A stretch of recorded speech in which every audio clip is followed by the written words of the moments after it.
What's up, y'all? Back for another one. Today I'm gonna be reacting to update what's going on in the Young Thug RICO or the YSL RICO case. 1 second.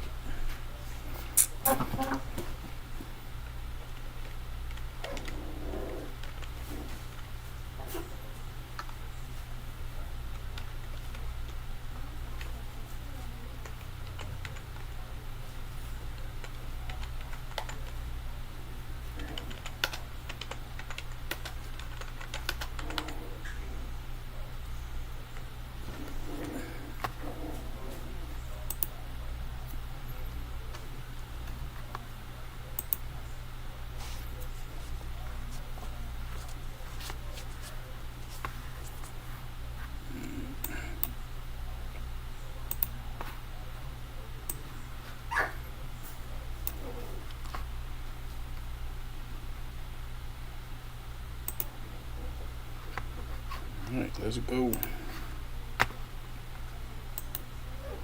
People have been saying to me throughout this whole trial, why does Judge Glanville have it out for you? And it never made sense. And I don't assume bad motives of anyone. Why did Judge Glanville, when you did nothing wrong, try to throw you in jail? Accuse you of cussing him out in open court when you didn't do anything? Why does he always tell you, yell at you, tell you to sit down and be quiet? Why does he cut you off at every opportunity? Why did he try to throw Brian Steele in jail for 20 days for doing what was right? And I didn't have an answer. And then yesterday I received, and I appreciate that, Judge. I appreciate someone finally being open about what's going on here. And I received a transcript. And in that transcript, the trial judge, who's not only assuming the guilt of my client, but he's assuming the guilt of me and my friend Mr. Steele. This is gross. This is disgusting. But it's all starting to make sense. It clicked when I read that transcript last night. What the hell was he talking about? Well, finds out. There's paperwork on what the hell he's talking about. Check this out. You want to play? Come on, man. It's commercials, man. Let's get it. Incident which occurred on or about October 2nd, 2003, Shut up. when Judge Glanville initiated a contempt hearing against undersigned counsel Matt Sharp, attorney for Mr. Stillwell. On this date, Judge Glanville sent deputies to find undersigned counsel during the court's lunch break and summoned undersigned counsel to chambers. A courtroom deputy informed undersigned counsel that Judge Glanville was expecting an apology from counsel Hold on, for give me a calling minute, him y'all. on some bullshit in open court. While in chambers, undersigned counsel was advised that he should not deny the accusations, and it was all captured on video. When undersigned counsel refused to apologize for something he did not do, Judge Glanville tersely instructed counsel to leave his chambers. I can't give you this. Judge Glanville initiated. I can't give you the secret on how I roll my woods. So just give me a second. The contempt hearing. Make sure you like, comment, share, and subscribe. Hit that bell for post notification.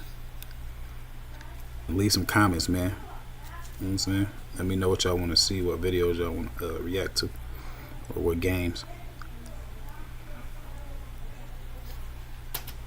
Against undersigned counsel, Judge Glanville berated counsel and threatened incarceration. Judge Glanville accused undersigned counsel of violating bar rules and putting his law license in jeopardy for lying to the tribunal and not confessing his sins. In the end, attorney David Botts, who was seated within feet of undersigned counsel at the time, spoke up and stated that undersigned counsel never made such a statement. Of course, the video that captured the event was never produced and no apology was made. Hey, yo, what the fuck? But wait, there's more. Hang on to your seat, baby, because this one's a screamer. Readily apparent examples of error, impropriety, prosecutorial misconduct, and judicial partiality. This case has been plagued by discovery violations, lost and missing police reports, and Brady violations. As detailed in depth in co-defendant Williams' July 10, 2024 motion for a fair trial, the prosecutors of this case have repeatedly failed to follow the orders of the court, have made specious allegations against defense counsel, and have lacked candor to the court. This case has been plagued by improper legal rulings, included but not limited to an overly liberal and unconstitutional application of OCGA 801D2E. Defense counsel has routinely been cut off by the prior trial judge when arguing these matters, and rulings have been made with little or no analysis. This case had also been exceptional in the treatment, actually mistreatment of defendants and defense counsel. Examples include, but are not limited to, an incident which occurred on or about October 2nd, 2023, where Judge Glanville initiated a contempt hearing against undersigned counsel Max Sharp, attorney for Mr. Stillwell. On this date, Judge Glanville sent deputies to find undersigned counsel during the court's lunch break and summoned undersigned counsel to chambers. A courtroom deputy informed undersigned counsel that Judge Glanville was expecting an apology from counsel for calling him on some bullshit in open court. While in chambers, undersigned counsel was advised that he should not deny the accusations, as it was all captured on video. When undersigned counsel refused to apologize for something he did not do, Judge Glanville tersely instructed counsel to leave his chambers. Later in that day, Judge Glanville initiated a contempt hearing against undersigned counsel. Judge Glanville berated counsel and threatened incarceration. Judge Glanville accused undersigned counsel of violating bar rules and putting his law license in jeopardy for lying to the tribunal and not confessing his sins. In the end, attorney David Botts, who was seated within feet of undersigned counsel at the time, spoke up and stated that undersigned counsel never made such a statement. Of course, the video that captured the event was never produced, and no apology was made. Judge Glanville has repeatedly demanded that certain defense counsels, included but not limited to undersigned counsel attorney Brian Steele and attorney Carlton Matthews, to sit down in a terse and abrupt manner when overruling valid objections, all if in front of the jury. These incidents have been too numerous. I ain't gonna lie, it's times I was watching, well, keeping up with that case. Like I said, I was watching it for about a year. The Judge Glanville guy, man, I mean, he seemed like a great judge or whatever, but it seemed like he was real thirsty with this. And then on top of that, you having ex partes without telling the defense. It's crazy. You know what I'm saying? It's starting to really look like they out to get them. You know what I'm saying? Like, I know it's a lot of good cops out there, you know what I'm saying, but it's a lot of majority lazy cops that it's just weird how the system works. So what I'm thinking is, all right, we got such and such, they claim YSL, and we're just gonna put everything on them so it can make it look like we've really been doing our job. So that's how it's starting to look to me, like they orchestrating it for YSL no matter what to lose. But in all actuality, to me, it's like it's crazy, man. And like I said, I'm a fan of Thug. I'm a fan of YFN Lucci. So I mean, it's certain things that go on, and you're not in control of it. You know what I'm saying? And then especially when you're the top earner or whatever for your neighborhood, for your friends, your family, all of that. When something go down, or you even got in a little trouble before, first finger's gonna point to you. And it's just a lot of, you know, I don't want to be funny, but it's a lot of stiff up people who never really had to live through living in a impoverished area or going through certain things. So it's just crazy, man, how it's all coming out. But for this to be the third judge on this case and so much inconsistencies, bro, it's crazy. So to me personally, I think it's gonna be a mistrial once again, but we're gonna see what's going on. To document individually, Judge Glanville has the same specious and frivolous vagueness and facts not in evidence arguments from the state that has effectively cut off the defense's ability to conduct thorough and sifting cross-examination. Just one example of this can be found by viewing undersigned counsel's attempts to effectively cross-examine investigator Tyrone Dennis. Judge Glanville, on two different occasions, basically called attorney Brian Steele unprofessional and unprepared in front of sitting jury. When it was shown that Judge Glanville's comments were completely off base, Judge Glanville refused a defense request to issue an instruction that jury should disregard his comments about attorney Steele. Judge Glanville has monitored the movements of defense counsel, including undersigned counsel, throughout the courthouse through security cameras for no permissible purpose and without cause. The state has repeatedly demanded reciprocal discovery from the defense without any legal basis. It has repeatedly misstated the law covering reciprocal discovery, all to obtain an unfair advantage from Judge Glanville. The state has gone so far to contact non-attorney members of the defense team and demand that they provide certain items to the state without consulting with defense counsel first. These actions were taken without any legal basis and were an attempt to unconstitutionally invade the attorney-client privilege and the duty of confidentiality of the defense.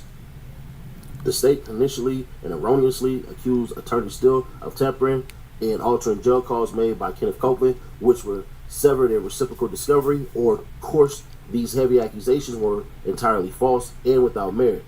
There were no consequences for making these wild, false claims. On June 10, 2024, Judge Glanville held an illegal contempt hearing against Brian Steele. Judge Glanville briefly incarcerated Mr. Steele. We're not really going to get into all that because this is all basically repeating the same stuff. So neither Judge Glanville nor the state revealed these ex parte communications that occurred. Yeah, we're not reading all this crap because here we go right here. I think It's real quick, man. Shout out to your boy C Nash and AK King AK. I'm telling you, man, I've been watching them boys for a minute, man. I ain't gonna say all the time, every single time, but majority of the time, they've been right on a lot of stuff, man. I just like their content, so sort of an inspiration. I've been watching them for a minute, man, but I started checking them out. I had caught pneumonia like a year and a half ago, and that's all I could do is sit around and watch YouTube videos, finish my book or whatever. So shout out to them boys, man. Really wanted to read this one. On July 30, 2024, Judge Whitaker presided over substantive matters of this case for the first time. The Honorable Judge Whitaker provided much needed clarity to the defense, releasing the rough draft of a transcript of an additional ex parte communications between the prosecution and Judge Glanville. The ex parte meeting occurred on June 7, 2024 and included Love, Hilton, and Judge Glanville. These communications and the substance thereof had never been disclosed to the defense until the Honorable Judge Whitaker released the transcript. Neither Judge Glanville nor the state ever made any disclosures regarding these communications, even as Attorney Steele pulled the curtain on the July 10, 2024 meeting. Instead, Judge Glanville and the state remained silent on this topic. Additionally, while the parties were well aware that the Honorable Judge Krause was considering the advisability and potential implication of June 10, 2017 as part of her consideration of motions filed to recuse Judge Glanville upon information and belief, neither the prosecutors nor Judge Glanville ever revealed to Judge Krause that there was, in fact, another ex parte meeting that had occurred 3 days prior. This was their secret. The transcript of the June 7, 2024 communications is shocking. It also sheds light on how this case has become irreversibly broken. As an initial matter, there is no stated justification for the ex parte communications. The meeting was initiated by the state. Neither Copeland nor his counsel have requested the state meet in private with Judge Glanville. The meeting itself was illegal. The state, in this meeting, intentionally and wrongly attacked the character of Copeland's attorney, Melnick, claiming that Melnick was not representing Copeland's interests. The prosecutors besmirched Melnick to Judge Glanville without cause, all because Copeland was not interacting with the prosecutors in a manner that they would have preferred. The prosecutors claimed to be the only ones who were truly representing the interests of our witness. The prosecutors complained that they had been having productive communications with Copeland outside the presence of Melnick before Mr. Melnick had inserted himself into the client's legal affairs. The prosecutors claimed that Melnick was not representing Copeland's interests as rich. As they were communicating with the person behind Melnick's back, the state had intended to call Mr. Copeland as a witness without granting him any sort of legal protection as a witness. It was only after Melnick inserted himself and advocated for his client that the state sought to grant Copeland's derivative use immunity. The irony does not end there. The state in this meeting claimed to be concerned about the possibility of Copeland suffering an unjust jail sentence due to Melnick's interference in his client's affairs. At no time, however, did the state ever seek any non-custodial alternatives for Copeland should Judge Glanville hold him in contempt. Instead, these prosecutors insisted on an indefinite incarceration for civil contempt. which would have been illegal. The state also questioned Melnick's devotion to his client, as Mr. Melnick was planning to leave the state on vacation while his client was incarcerated for contempt. The state complained to Judge Glanville that Melnick had not planned his vacation around Copeland's testimony. This is a ridiculous accusation, as the state intentionally failed to communicate with Melnick and had not given Melnick any notice they were planning to call his client to testify on June 7, 2024. The state was clearly only concerned with Copeland's interests as long as they were directly aligned with their own interests. The state framed interest in Copeland's well-being to get a foot in the door to Judge Glanville's chamber, all in an attempt to initiate improper ex parte communication. Melnick was not the only attorney who was disparaged by the state and Judge Glanville in the secret June 7, 2024 meeting. Love claimed that she was in receipt of an email from Melnick sent to her at Hilton, but also other individuals that had been blind copied on the communication. The clear insinuation from the conversation is that it was Attorney Steele and undersigned counsel who were blind copied. Undersigned counsel does not make blind accusations, but neither undersigned counsel nor Attorney Steele were blind copied on any email between Love and Melnick. Later in that ex parte meeting, Love again brings up Attorney Steele and undersigned counsel, noting that we were included on the June 6, 2024 email from Melnick. Love and Hilton were also included on this email, in which Melnick expressed his client's decision to exercise his Fifth Amendment rights and called to testify by the state. It is unknown why Love feels she should have a monopoly on information, or why she feels the defense's attorney should not be included on discussion concerning these matters. Undersigned counsel would like to inquire about these matters with Love sworn in as a witness. Judge Glanville abandons impartiality and echoes Love's thought, asking why would he, Melnick, have done that given sick? Before 88, Hilton responds, and that's the state's concern. Love affirms. That's the point. Rough transcript, page 8. As Judge Glanville had questions, so do I.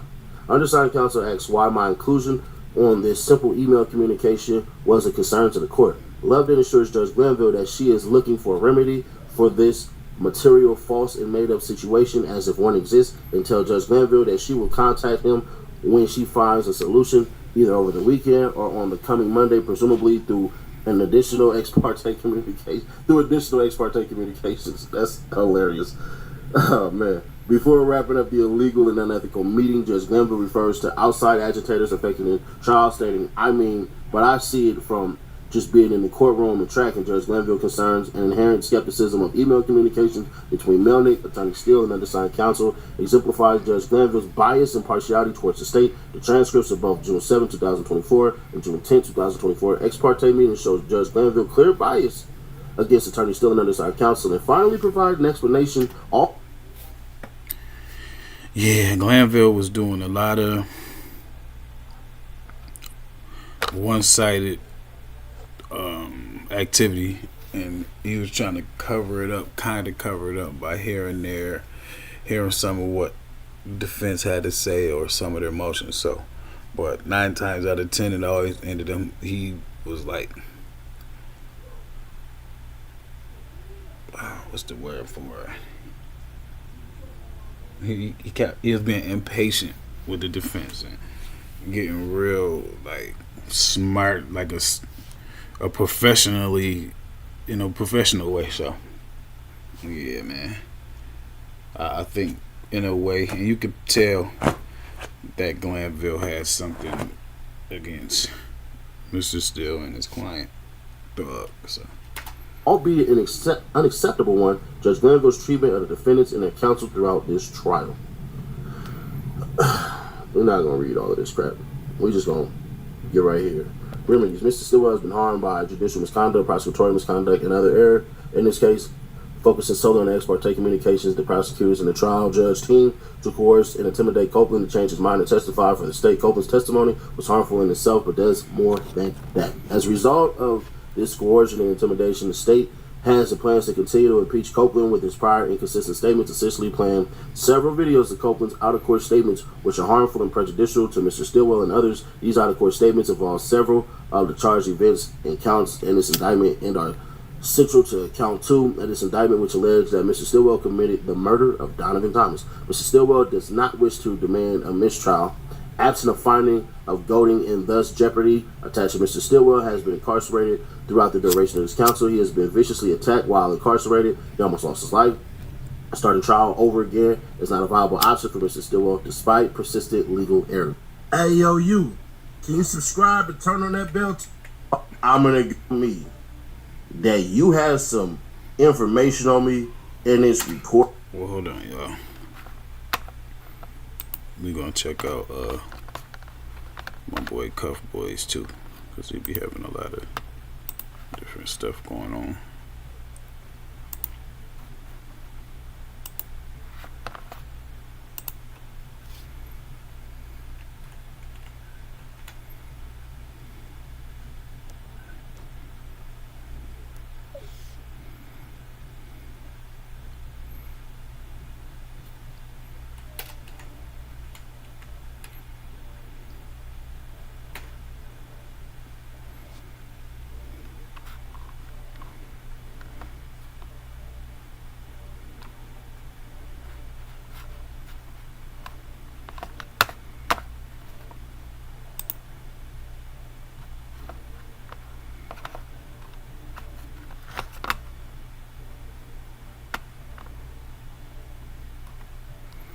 Yeah, that Mr. Beast joint was tight too. That 100-day joint.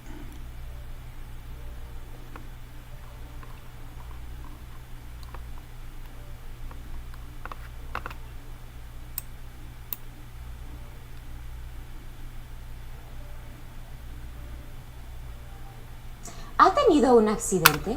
Comuníquese con las oficinas legales de Brandon J. Broderick, con un equipo dedicado a accidentes disponible los 24 horas al día, 7 días por la semana. Están comprometidos a tratarlos. Adrian Love said to the judge, it's just patently not true, that Mr. Copeland did talk about the killing. And that could be prejudicial. Whether Mr. Stillwell was in possession of a gun and shooting at Donovan Thomas, whether Mr. Stillwell was in possession of a gun and shooting at Jamal Drinks. I submit to you, Your Honor, if Mr. Stillwell was charged with stabbing individuals, this would be less prejudicial. All right, so you're now making a 404B objection also? Well, it's 404B, but it dovetails into 403 as well. It's just a Okay, because it really can't be 404B if it's intrinsic, and you just said you agree it's intrinsic. Well, no, I agree that the shooting itself, the shooting involving Kenneth Copeland, they've argued it's intrinsic, and I don't think that my argument one way or another really makes a difference, but there's a separate incident, which is Shannon's possession of the gun. I don't believe that that's intrinsic. I find this evidence to be relevant and its probativity not substantially outweighed by the danger of unfair prejudice, so I'm going to permit that. But that Shannon does anything Thug tells him to do. Shannon tells Copeland that he doesn't get paid. Right. Yes. Okay. We're focused on the other portion of what he says here, which is he does everything that Shannon tells him to do. That Thug tells him to do. That Thug tells him to do. We have charged Mr. Williams with a leadership charge, and so we believe that that is relevant as it relates to Mr. Williams being the leader of the gang and now co-conspirator, member of the gang, is now telling law enforcement this other co-conspirator, this other member of the gang does everything the leader tells him to do. So we believe that that portion is relevant evidence of the leadership count, Your Honor, and that Mr. Stillwell has conversations with Mr. Copeland about his role in the gang. Anything else, Mr. Short, on this? No. All right. I am going to permit this over the 401 and 403 objections. Mr. Copeland's first-hand knowledge, and it may be damaging to your client, but sometimes the state's evidence is damaging to the defense. So she's letting in what Woody said about Shannon? After Donovan Thomas's murder, there's an incident in which Mr. Copeland, Mr. Garlington, and Mr. Stillwell, I believe they're all in the car together and they're driving on the highway somewhere near University Avenue and I-75, and the opposition gang shoots at their vehicle. Mr. Copeland tells the detectives that Shannon was upset with him because he didn't want to shoot back at the other car. So I think when you think about that part of the transcript in context with this, what he's saying in lines 5 through 8, but what I'm saying is me and Shannon get in an argument plenty of times because these N-words done came, shot at us, or did something. And what I believe you hear him say, I never did shoot back at him. And so he's talking about that particular And incident. Shannon didn't like that. Yeah, I saw that in other interviews. Okay. Yeah. So we believe that's relevant. That furthers what he just said earlier in this interview about Shannon not liking the fact that he was not. This prosecutor or whoever this lawyer is, no disrespect, but I don't think this is the job for her. I'm sorry, I don't know what cases she might have worked on or history, but as far as this case goes, outside looking in, right? To me, court etiquette is, standing upright, but talking with a little bit of sense of calm. You know what I'm saying? It's like not letting your job get too much in your personal life. So it's just her voice. It just sounds personal. You know what I'm saying? you should be able to recite professionally, calmly, you know. And even if you is making, I believe in school they used to say like use or you know, all of this stuttering and stuff. I think judges is like a point system, or like how a psychologist would evaluate you. You know what I'm saying? It's just how she come off. It's just real aggressive. Seem like I don't know. I don't know how that works. I wonder if they get paid by the day, or do they get the bonus if they win a case. You know, of course, it look good on a buyer history or whatever, or their status. You know that, you know, whatever their standards are. But yeah, man, her and Ms. Love is just the way sometimes they talk. It's just, you know, you're not. It just seems to me like a person that's from a hood, a female that came from the hood, and end up getting a good job in the corporate world or something like that. And now it's just like the way you carry yourself is like a little bit much, you know. But no disrespect, I'm just saying, like, you trying to wear something or explain something to a judge, or propose something to the judge, emotion, something like that, calm down. You know what I'm saying? Not retaliating back against the individuals shooting at them. Your Honor, we do not believe that this is bad character, incidental character, Your Honor. There is a general proposition in the law in Georgia that owning and frequently carrying guns is a bad character evidence. Do you have evidence? I mean, not evidence. Do you have case law on that? I don't. The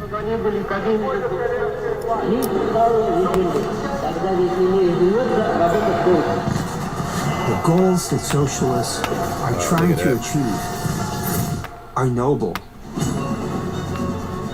The rhetoric of socialism is attractive. It speaks of... Maybe let's put that issue on pause then, and y'all do some research and get back to me on it, because that is maybe potentially a different issue than just... I don't understand the relevance other than propensity to show that Mr. Stillwell's a quote-unquote hothead. I don't know what the relevance of him being upset that we didn't fire back or retaliate or do something. I'm not following how that's relevant. Okay. Not relevant to show he's a hothead, it's relevant to show that he wants to retaliate against the opposing gang in the middle of a gang war between these two rival gangs. And so, and Shannon is one of the members who wants to retaliate. And I think that this is evidence of that. All right. Well, I mean, it also shows the relationship between the two of them, which I would think is relevant to sorting out. The judge letting pretty much a lot of stuff in, where Woody says a lot of stuff about other people in YSL. My understanding is intrinsic evidence we're dealing with specific acts. This isn't dealing with a specific act. This is just a gentleman saying, oh, this man is known to carry guns. He always carries guns. He always has one on. So, I mean, it would be like if someone's charged. I mean, that definitely isn't a good look for the jury to hear. Woody said that Shannon always got guns on him and shit. Copeland saying, hey, as far as I know him, and I know him, he carries a gun on him all of the time, which obviously y'all would not like to come in, because it does make it more likely that he had a gun on the instances in which he's charged in the indictment with having a gun. But why does that get excluded? So y'all find some law, and then we'll take it up after you've presented whatever you have and after lunch. There was the conflict between Mr. Williams and Mr. Dwayne Carter. A number of other artists took sides, and we believe that the gang took the side of Mr. Carter. And during that portion of time, we actually have entered into a video in which Shannon Stillwell and Quindarius Zachary are in a video threatening the gang. That, you know, if he comes here, he's going to have to come see me, and he's threatening him.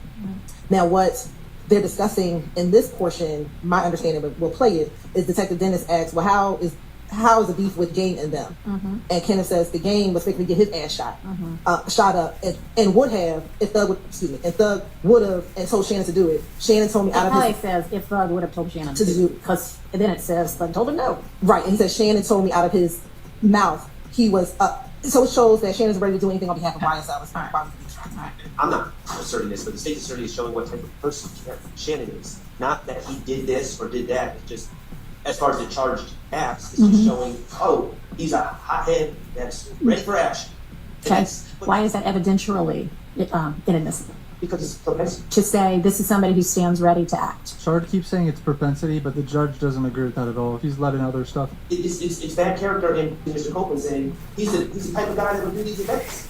And I just don't think that he's the type of guy. Argument, I think that just gets to bad character, and I think that's the essence of bad character and propensity. I respect it. Okay, well, maybe you want to come up with some law that shows me that it's inadmissible, evidentially.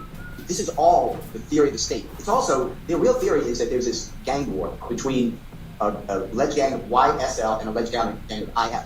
These other people have nothing to do with it. I heard you ask, like, so this was involved in this nothing. This is just what we've been dealing with in this case. It's just everything has come in on a state's theory without the evidence backing it up. Yeah. And then the gang experts, quote unquote, come in and they say, well, this is what we said, and we found out. And I asked, well, who'd you find out from? And they say, I don't know. I don't have a file. I can't give you a report. And that's what we've been dealing with. Ms. Hilton said earlier, oh, and Mr. Winfrey pled guilty to this. It's a subject of emotion that I don't think we touched on yet. And what happened in that is Mr. Winfrey did plead guilty. He was charged in another county, Cobb County, before the Honorable Judge Staley. And he pled guilty. He was charged with a RICO violation, gang act, and a long indictment. He was indicted alone with the shooting on April 26th of 2015. You've been referred to it today as Little Wayne bus shoot. Okay. What the state did, though, was rather shocking. They had Detective Racy on the stand. Over objection, they played a recording from jail of two people who are not testifying in the case, saying that when Mr. Winfrey gets out of jail in Cobb County, there's $250,000, $250,000, and a Porsche waiting for him, a Porsche vehicle waiting for him. The state took that with Detective Racy, who's under the director, Ms. Hilton, and said, well, that's his reward for not folding and giving testimony against the gang. And then Ms. Hilton asked Detective Racy, and within a month, Mr. Winfrey pled guilty. So I asked to approach the bench. There's a case. It's Winfrey versus State in the Georgia Supreme Court. I can get to the site. That vacated that guilty plea. That guilty plea was found to be coerced by the Honorable Judge Staley, and it's void and cannot be used. So they used Demi Winfrey's guilty plea in court, even though it was overturned or whatever? The state comes back after that compensated, and then within the next year, was there just, for whatever reason, another guilty plea entered by Mr. Winfrey? That wasn't true. It was 5 years later, and Mr. Winfrey entered an Alfred plea, specifically said, I do not admit guilt. This is on the record. Yeah. You need the lawyers to tell you what went on, because you're catching it inaccurately. And just to say that this is intrinsic, this is extrinsic evidence. This is not dealing with the gang war. This is dealing with an issue that, arguably, it's up to the jury. I understand that. Arguably, is all advertising or puffing. And to act like this is reality without giving you the other side is just wrong. So that's why. All right, thank you. I understand that a lot of portions of this case, the state's theory is, hey, they may be saying this in the context of promoting or singing even. They're talking about real life, and we can use it as evidence. I know that the defense position is, and I assume you're going to argue to the jury if we get to that, is, y'all, this is a music industry kind of, this is how the business works. And that's all it is. And that's not up to me to decide. That's up to the jury to decide. I just want you to understand, it is not like this has been proven. The game and that they've been shot at, it's just a theory. I don't want you to just buy into, like, oh, this is so important because it's already in evidence and the state needs to, Okay. evidence and preservation. All right, thank you. Day in and day out, Brian Steele always just fighting for Young Thug's freedom right there, baby. I'm back. You know what I'm saying? He shot. I didn't want to go to jail. Would he just be yapping and I just don't want to go to jail? How can we trust anything he just said? And I can't even understand any of it. All right, if y'all want me to figure out what got said, then I'm going to have that tape. I'm going to have to slow it down. I have no idea what he said. I mean, I know a lot of it, but the little part that y'all don't know either, I'd have to listen to it a couple of times. Do you see Thug just laugh? Is there any evidence that the game got shot up? What's up, y'all? I'm Terrence J. And we're back for another ride with the Discover the Unexpected Fellowship. And this year, the fellows are taking over. Chevrolet is taking 10 HBCU students on an epic journey to flex their journalistic skills in the Chevy tracks. So be sure to follow the journey, because we're about to discover the unexpected.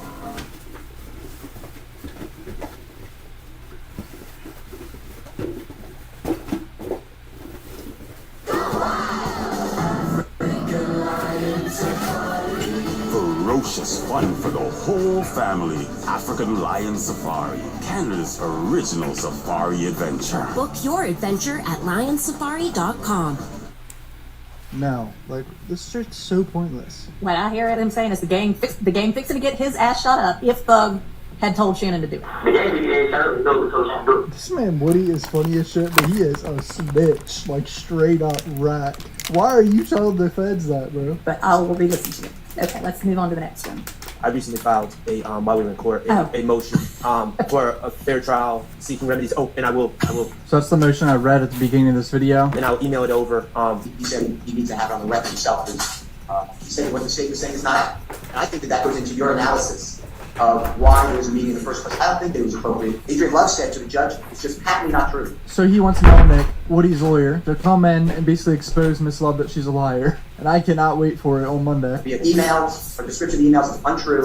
And there's no way to say that's hidden purpose because she said that on Friday the 7th versus Monday the 10th, she kept on having emails and she changes her state. He's saying that what Ms. Hilton said to the court and to by both courts is not accurate also. So he's also going to say Miss Hilton's a liar too? Off, so it's not in the transcript, so Mr. Lieber's either not there or definitely not reporting it, that Mr. Copeland did talk about the killing of Donovan Thomas. It's not on the transcript. Wait, that's huge. He's accusing the state and the judge of hiding Woody admitting to killing Donovan Thomas. That's insane. That's Brady and it's exculpatory to the defendants. Wait, so that I understand what you mean. You are saying that you have reason to believe that in the June 10th ex parte meeting, once Mr. Copeland was a part of that he talked about the killing of Nutt at a time when Judge Glanville was in the room? Because there were definitely two different portions where at one point he and Miss Bumpus talked privately, which obviously nobody recorded because at least the record reflects the court reporter and the court and whomever left the chambers so that they could talk privately. So it's entirely possible he talked to her about that. That wouldn't be on the record and it shouldn't be on the record. Nobody else heard it.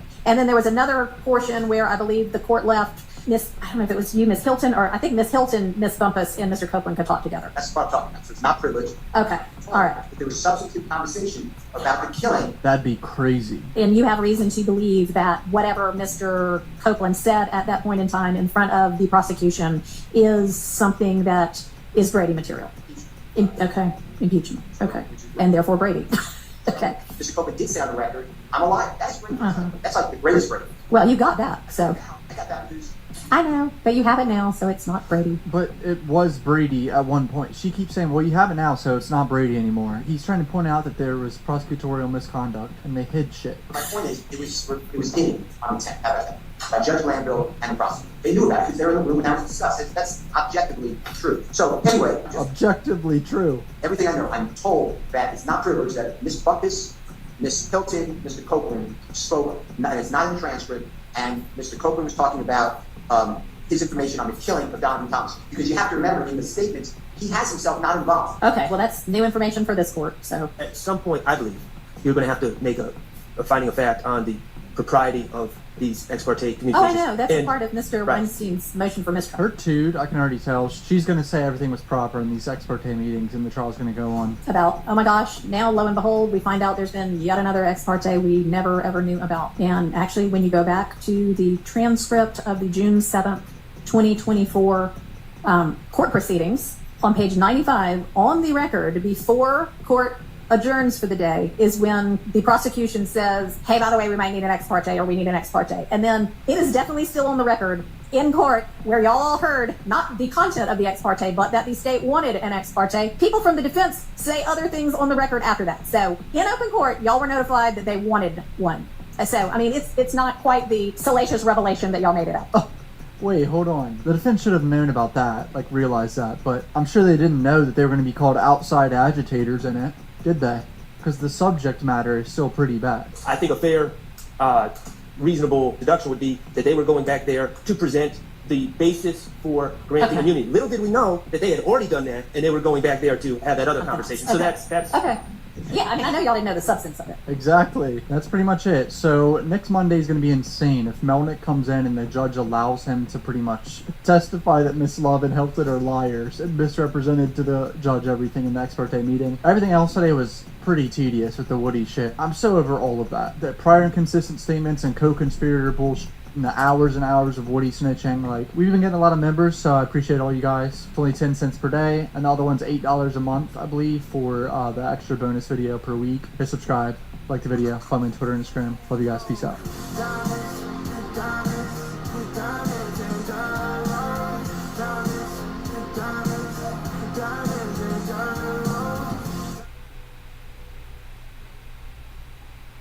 Spike rush. Time to mix things up. Wind, show me where to go. This is gonna be fun.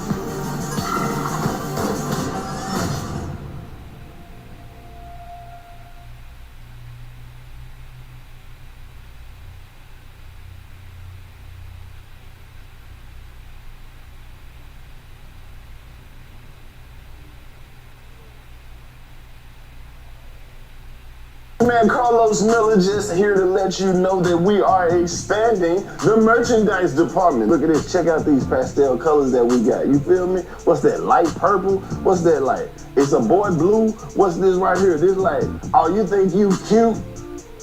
You just think you cute with this shit on, don't you? Look, that's right. That's 85 South. Make sure you go hit the website, 85apparelco.com. And I'm telling you, we taking over, bro. I think the ladies is gonna really enjoy these right here. And I'm talking about for all the hustlers out there, that's if you still living, grab you something that say 85 South on it, bro. I'm talking about a t-shirt. I'm talking about a hat. I'm talking about some socks. I'm talking about a something.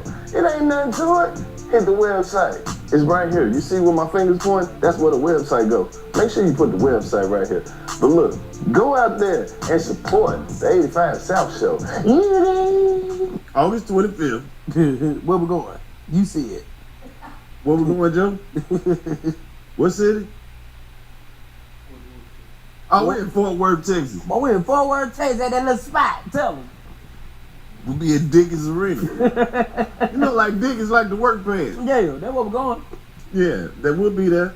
Fort Worth, come fuck with us, man. D-I-C-K. Oh, that's good. Stop, man. You just wanted to spell dick. I thought we were going around the crazy, man. We can't sell tickets like that. You playing. Hey, come check us out. We'll be in Fort Worth, Texas. It's going down. You can get your tickets at the website, 85southshow.com.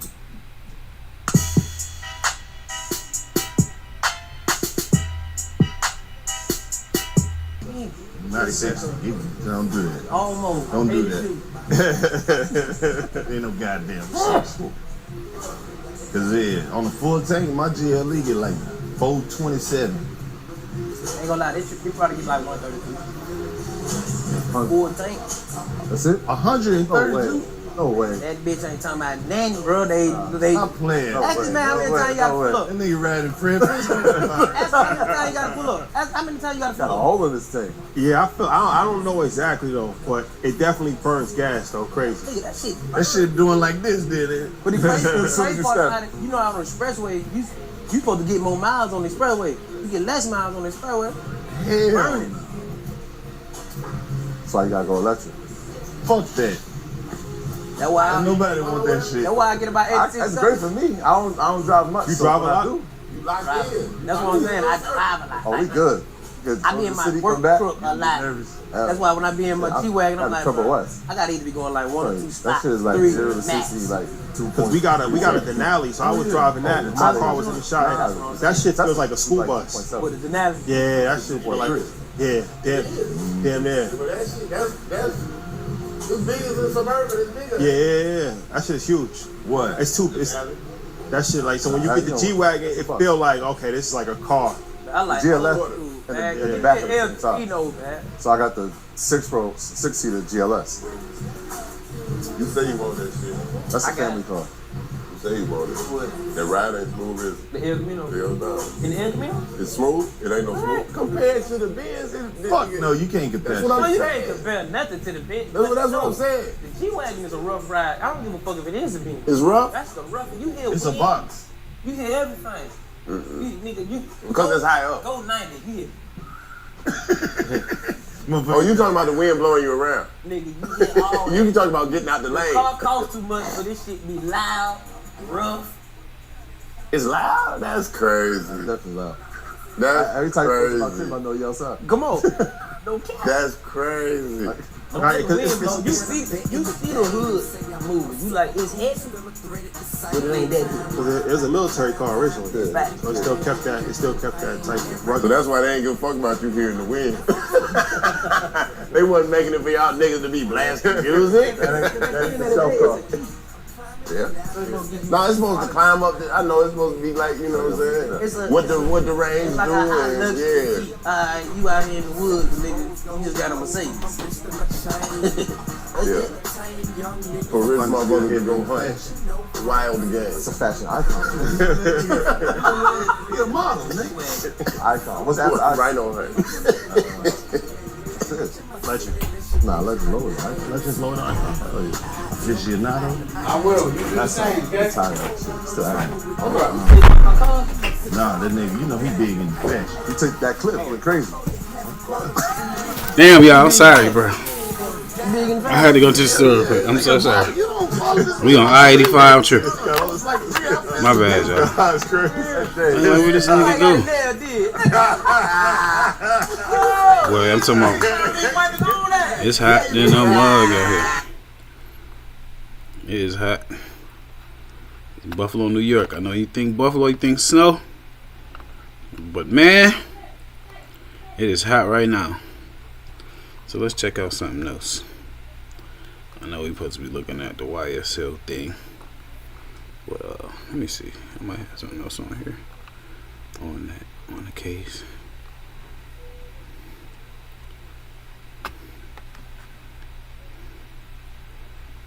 Yeah, let's see what's to this. Lack of evidence. How long have you been a Cornwall dealer? Just about 3 years. And so what did you do before you became a Cornwall dealer? I was a Ford tech. And what made you decide to change careers?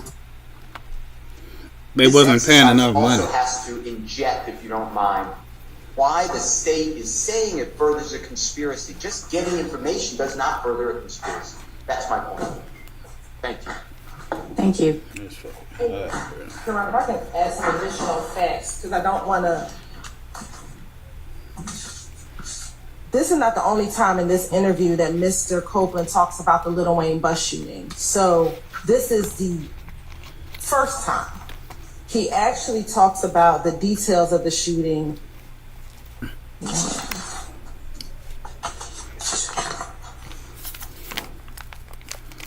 At least 2 more times throughout the course of this interview. So this interview is 9 hours long. Mm-hmm. And so in the course of that interview, he gives more and more details about the shooting.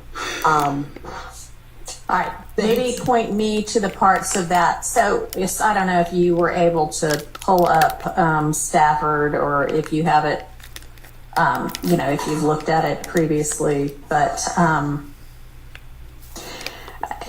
what it says is the same thing that Mr.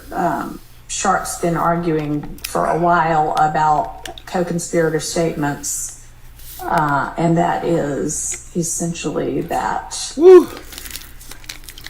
even where there is a conspiracy that has been established by a preponderance. That's another thing, man. This whole case is like the evidence just not there, bro. Like, y'all talking about this and that. It's not adding up.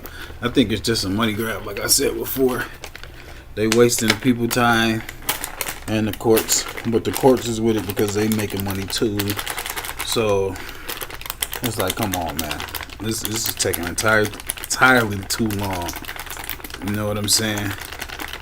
So yeah, get back into it. Here it is. Hearsay statements that implicate a co-conspirator. No. Uh-oh. Sufficiently satisfied the co-conspirator exception there. I'll keep that part out. Let's move on to the. Hold on, yeah. Okay, great.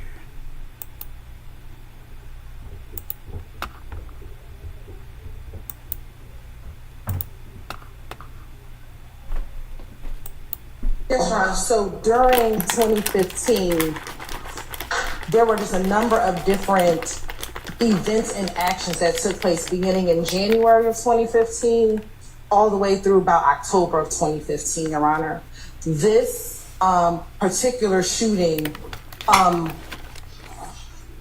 Lil Wayne's tour bus was a part of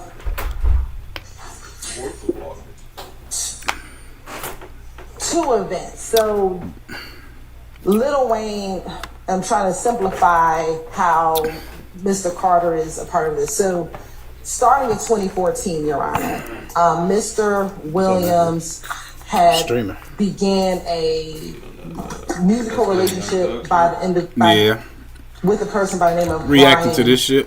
Williams, also known as Birdman. Lil Wayne is I went to this little breakfast joint this morning called Roosters. Birdman's artist at the time, back in right 2014 and prior up the to street that. from Dollar General, Family Dollar, whatever it is. Evidence has come in that members of YSL, specifically, It's got some eggs and tofu. have made threats against little German lady, individuals who we believe older white lady, man, cool Lil as hell. Wayne during this Fast too. They cook that shit super fast. Dude was in there doing this thing. That's like a real. It must be just like a real breakfast that spot. they were having.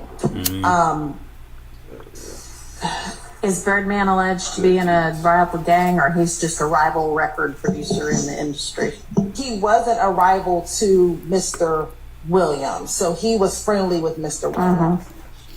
Lil Wayne, we believe, became a rival, and we're talking about back in 2014 and 2015, of Mr. Williams. At some point, there was some friction between the two of them, in which Mr. Williams made subtle threats to Lil Wayne via social media. I was just out there for 15 seconds. Before went to the store and came back. And it's hot. We believe that the gang, when Mr. Carter came to Atlanta, there again, like I said earlier, this shit's crazy right now. Members of YSL like just converged on the compound. They left their different. I think they were at a music studio. They all came there in an effort to intimidate or threaten Mr. Carter. Okay, so I was like, my dudes today. I'll probably wait till tomorrow. Another gang member of those activities is keeping him abreast of those activities. I believe that Mr. Copeland, we're going to confirm, was incarcerated at the time Gotta be some more than of the Lil Wayne bus shooting. And I want to make sure I confirm that for the record. So we believe that he was being... See, that's the problem. They talking about they believe and all that. Where's the higher evidence to, like, yeah, this happened, what's the name, did this, like, I'm just tired of the back and forth, bro. People don't, like, it's a money grab. This case is a whole money. It's a money grab, dude. How this the third judge, bro? Come on, man. Been like, what, almost going on 2 years this case been going on. They fired the black judge? You know Mr. Glansville? And the black judge, yeah, she had to go because something happened. I think it was something with, like her previous history or something. Yeah, her history. She had some history, or she worked the case with one of the. It's some weird shit, but yeah, they got her up on, or she recused herself off that shit. Yeah, so last time I was caught up on it, that was the last part I stopped at. I'm talking about, that and shit then getting hectic. I ain't gonna say like the prosecutors is terrible, these judges, but it's just like, to me, in this type of profile case, it may be a bit much for them. And type shit. The one that's talking now, I don't know her name, but it's just like she thirsty, like she, you know what I'm saying? Like, when you're a lawyer, bro, you're supposed to be presentable, you know what I'm saying? Have some patience. You ain't got to lash out. Now, all the shit they did, Brian Steele, he still was kind of professional in explaining what the fuck was going on, and like, this ain't right. And but how they going about it and working for the state, it's just like a cockiness and over, like, I don't know, bro. It's just, shit is crazy though. But yeah. Kept abreast of what was happening while he was incarcerated. Let's listen to her talk. And then once he was released, he was provided this information in order to, whatever the next steps were, whether it would be to further intimidate Mr. Carter, but he was made aware of everything that occurred while he was in custody. So do you have any evidence that then when he got out of custody, he also began to participate in this threatening of Lil Wayne and his peeps? Right. No, we do not have any evidence. Okay, so then how is it furthering the conspiracy of being in the YSL gang and not just, hey, guess what happened today? W Judge, man. W Judge in the chat. Because look, man, she not about to play with y'all. Now, Glanville was doing all of that because I believe, truthfully, me. Now, when you out of suit, you ain't in your judge, you ain't at work. You know what I'm saying? Motherfucker might be like, oh, let's go out to eat. Let's go. You know, you don't know that. You know what I'm saying? So that's how it looked to me. Like, and even if it ain't, maybe he was trying to help them because he don't like Young Thug or anything, but he just showed a lot of biased shit. You know what I'm saying? Yeah. Miss Love, she got because that. it fosters cohesiveness. Wagon. That this YSL She bit over all over the camera. Move that thing out the way, lady. You want somebody looking at you like, yeah, I'm going for the prosecutors. I don't care. It promoted the notoriety of YSL. Yeah, the shooting might have, but how is telling Mr. Copeland? I ain't gonna lie, I like this judge. She gonna get right to it. Because he then can claim notoriety as being a member of YSL. That helps him. How does that help the gang? Because it promotes their notoriety. The fact that YSL themselves had the ability to shoot at a famous person that promotes the gang across. It made headline news. It made news. That may be. Again, how does then apprising Mr. Copeland of it further the purposes of the gang? Because it furthers his involvement. Because he's still in the game. He can still promote himself. He still promoted himself as YSL, as being a part of the group that shot at the Lil Wayne's tour bus. Do you have any evidence that he does that? Promotes himself as YSL? As, hey, I'm part of the group that shot up the bus. I don't have evidence of him saying I have evidence of him saying he's still part of YSL and claiming affiliation with YSL. So this one they don't understand. YSL. All her evidence from the fans. And it's a music. That's what they try to explain, man. Brian, we've been saying that. That's all they trying to base the case off. It's like videos and raps and you can't do that. Can't do that, bro. You know, it just sucks though. Like now, it's true. Now on this right here, this is what I'm gonna say. If you is doing anything, and you a rapper and you got millions of dollars, you a damn fool. See what I'm saying? Because you ain't got to do nothing. You done made it to where you could talk about it. Yeah, you could talk about it to an extent. I mean, to where you're not incriminated. But you look at music now, everybody talking about busting a nigga head or shoot him up, bang, bang, put the nigga in the trunk, fuck your bitch, kill her. It's crazy. You know what I'm saying? So it's like, I don't know, bro. It's kind of weird to see this. Now, and I'm a fair dude. Now, if I'm seeing some shit to where like, oh yeah, you know, brothers, they fucked up. Oh, but it's just like everybody ain't talking about. It's like some bullshit. Yeah, I really ain't got nothing. Y'all really ain't talking about nothing to make. It's just like if I was in the jury, I'd be like, man, this is some bullshit. That's a fact. I wouldn't be like, well, I don't know. He did get caught over there. You know what I'm saying? So it's like, but that's what I feel like. The jury with so much shit going on, they like, man, hell no, not guilty, not guilty, not guilty, not guilty. So we gonna see though. They reaching at this point. That's a fact. Make sure y'all like, comment, share, subscribe, man.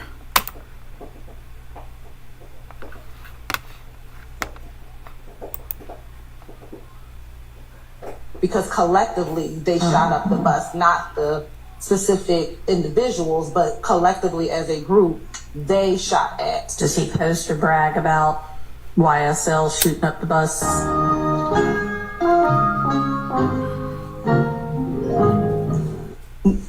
No, we do not have any evidence of him posting on social media YSL shooting. Waste of time.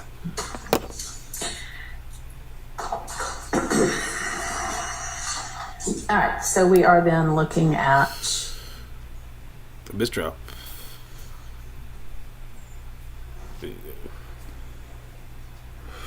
61, line 22 through 62, line 14. And then they still got like what, 30, 50 witnesses? I get all my information from shit show for real. Because everybody's talking about it. He knows what's going on. And I don't think y'all have sufficiently satisfied the co-conspirator exception there. I'll keep that part out. Let's move on to the next one. Introducing Prop Money Inc.'s new All of Real that. See, Age. they getting all This they isn't your shit typical thrown prop out money like you've seen from us over the years. it ain't This even is our brand relevant. new trademarked Real Age series that not only looks you. Yeah, man, but so that's it, man. And hopefully we get to the bottom of what's going on with that. I mean, only reason I'm so interested in it because it's just been so long, bro, and it's been like a clown show. Yeah, we fuck with Jeffrey too. Yeah, fuck with Jeffrey, free Jeff.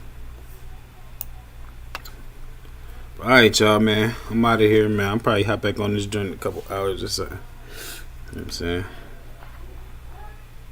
One.